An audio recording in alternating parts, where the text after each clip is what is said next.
Are you all fine? I hope you all are fine. So, do you remember in our previous video we have completed this Women's Minakar Bank, right?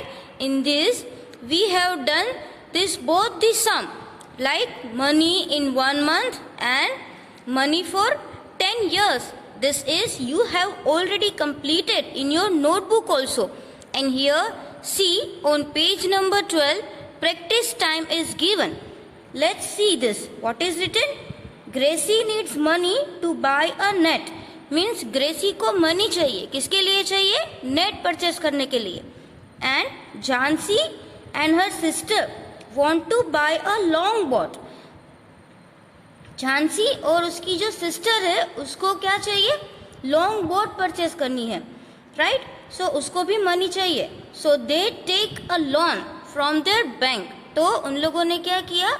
Loan ली उसकी bank से. They will return it with interest.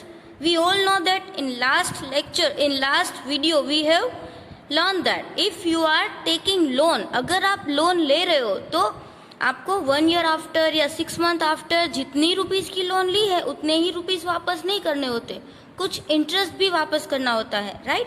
For example आपने 10,000 की loan ली है तो क्या आप 1 year के बाद 10,000 ही रुपीस दोगे? नहीं, आप उसमें अगर 10% देते हो तो उसका 1,000 मतलब आपको रिटर्न कितने करने पड़ते हैं? 11,000. अंडरस्टैंड? बैंक हमें ऐसे ही लोन नहीं देती है, हमको इंटरेस्ट पे करना पड़ता है. अंडरस्टैंड? अगर हम लोन कब लेते हैं? जब हमें ज़रूरत हो, तब हमारी बैंक हेल्प करती है ना. तो आपको भी बैंक की हेल्प करनी है और उसको इंटरेस्ट देना पड़ता है. Understand? So here sum is given. See here, let's read. Gracie took a loan of ₹4,000.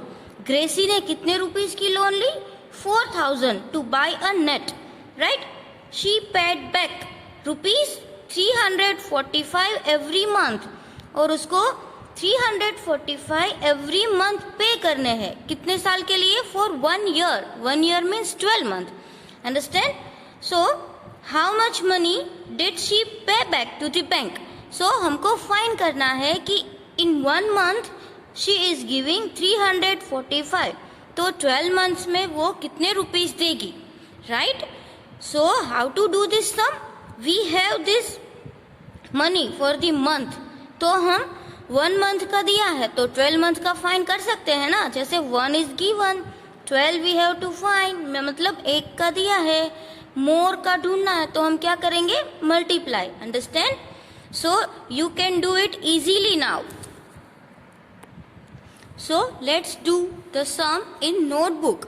What is the monthly paid by Gracie? It is ₹345. So here first of all we can write monthly installment. जब हम ये monthly rupees देते हैं तो उसको क्या बोलते हैं? installment. monthly installment paid by, कौन पे कर रहा है? Monthly installment paid by Gracy, right? तो ग्रेसी कितने दे रही है? ₹345. Understand? And now what are we going to find?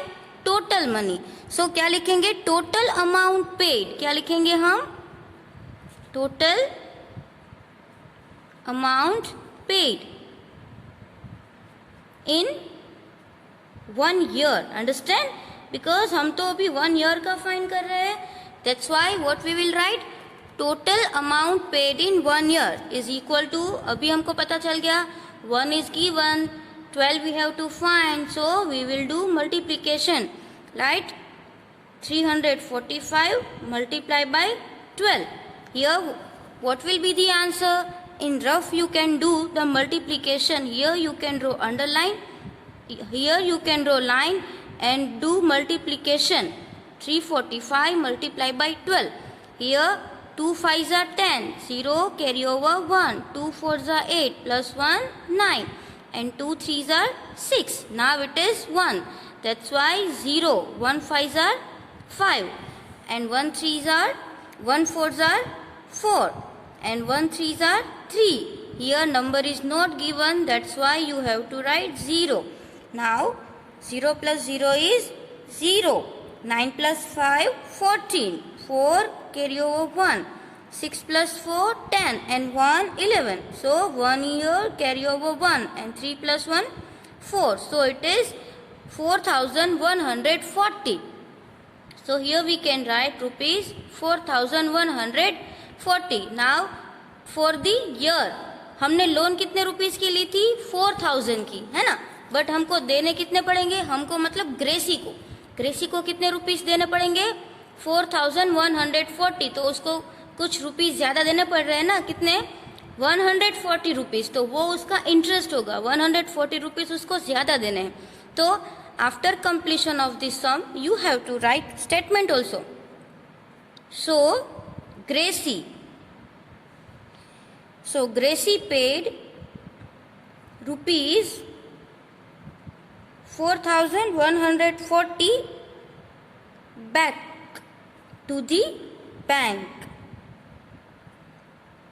Understand? So this way you can do the sum. And the last statement is also very important. So you have to write the last statement also. Now see here B. So let's read. Jhansi and her sister took a loan of rupees 21,000 to buy a longboard. Means इन लोगों ने कितने rupees की loan ली? 21,000 rupees की loan ली. And they paid back a total of rupees 23,520 in 1 year. और उसको टोटल जब इंस्टॉलमेंट भी दे दिए और टोटल उसकी मनी कितनी हो गई? 23,520. अभी ग्रेसी का क्या हुआ था? उसने 4000 की लोन ली थी और उसको देना कितना था? 4140. राइट. इसमें तो वो जो मनी है वो दिए हुए है. जैसे कि 21 की लोन ली थी और पे बैक कितने करने हैं? 23,520. Now how much did they पे बैक एवरी मंथ. अब हमें क्या फाइंड करना है कि एवरी मंथ कितने पे बैक किए होंगे. अंडरस्टैंड. अब टोटल कितने मनी है? ये मतलब कि ये टोटल 1 ईयर के है. ये नहीं है क्योंकि ये तो उसने उतनी तो लोन ली है. राइट. बट कुछ अमाउंट है जो इंस्टॉलमेंट मंथली दिए है वो नहीं दिया है. सीधा हमको उसका टोटल दिया है. ये है जो कि ये 12 से मल्टीप्लाई करके अगर हमने किया तो ये आया होगा. ओके. बट हमको तो टोटल अमाउंट ही है. हमें 1 मंथ का फाइंड करना है. समझ में आ रहा है? ये 12 मंथ का दिया है, हमें 1 मंथ का फाइंड करना है. तो आपको पता है ना, more is given and 1 we have to find. 12 का दिया है, 1 का फाइंड करना है. तो हम क्या करेंगे? डिवीजन. अंडरस्टैंड? समझ में आया? जैसे उसमें 345 1 मंथ का था और हमको 12 मंथ का ढूंढना था, इसलिए हमने मल्टीप्लाई किया था. अभी यहाँ पे टोटल अमाउंट तो दी हुई है, मतलब 1 ईयर की है, मीन्स 12 मंथ की है. तो हमको 1 मंथ का फाइंड करना है. तो हम 21 का डिवीजन नहीं करेंगे. किसका डिवीजन करेंगे? इसका, क्योंकि ये टोटल अमाउंट है. Understand? So let's do. Here 1 year is given. तो कितनी अमाउंट थी? 23,520. तो हम स्टेटमेंट क्या लिखेंगे? अमाउंट. राइट. क्योंकि ये अमाउंट है ना. अमाउंट पेड, क्योंकि ये हमने पेड की है in 1 year. Amount paid in 1 year. Right. The statement is equal to rupees 23,520. It is for 1 year. अभी हमको तो 1 मंथ की फाइंड करनी है, तो हम वो लिखेंगे यहाँ पे. Amount paid in 1 month. Understand? This way. Now year is big, month is small. So what we can do? Division. Here you can write 23,520 divided by 12. Year means 12 month. Understand?